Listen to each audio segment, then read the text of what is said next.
ఖాళీ ఖజానా ఇచ్చిపోతే మీ అందరికీ ఏ టైంలో ఏది కావాలో ముఖ్యంగా ఇది గుర్తుపెట్టుకోవాలి.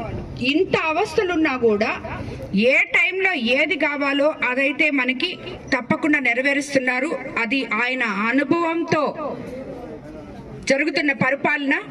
అదేవిధంగా ఈరోజు ఎవరికైతే హెల్త్ ఇష్యూస్ ఉన్నాయో మానవతా దృక్పథంతో సీఎం రిలీఫ్ ఫండ్స్ ఏ కాన్స్టిట్యున్సీకి పట్టినా 3 కోట్లు 4 కోట్లు ఎక్కువ ఇచ్చున్నారు. ఈ 12 నెలల్లోనే 1వ తేదీ నుంచి పెన్షన్ 4000.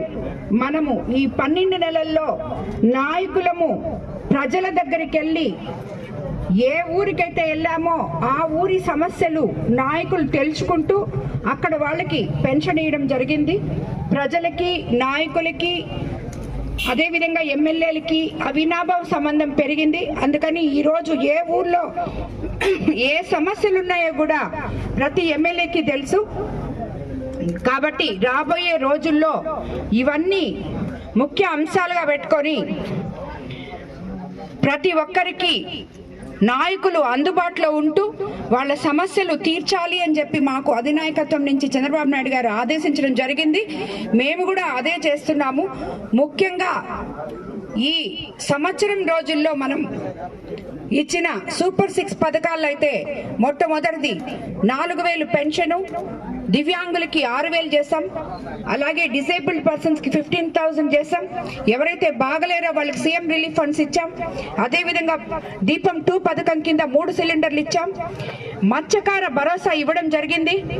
అదేవిధంగా మనకి రాబోయే రోజుల్లో already DSC mega DSC open చేయడం జరిగింది. అందరికీ ఉద్యోగాలు రాబోతున్నాయి. రేపు స్కూళ్ళు తీసే టైంకి మనకి తల్లికి వందనం ఇవ్వబోతున్నారు.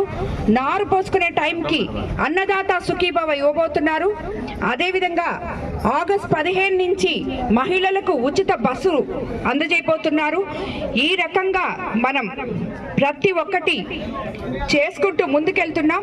ఇంతకు ముందు కూడా మనం అనుకున్న విధంగా ఎక్కడ కూడా రాజీ పడకుండా ముఖ్యమంత్రి గారు అదేవిధంగా ఎన్నో గుంతల రోడ్లు మన పంచాయతీరాజ్ మినిస్టర్ పవన్ కళ్యాణ్ ఆధ్వర్యంలో ఎన్నో గుంతల రోడ్లు పూడ్చుకోవడం జరిగింది. అది ఒకరు చెప్పాల్సిన అవసరం లేదు.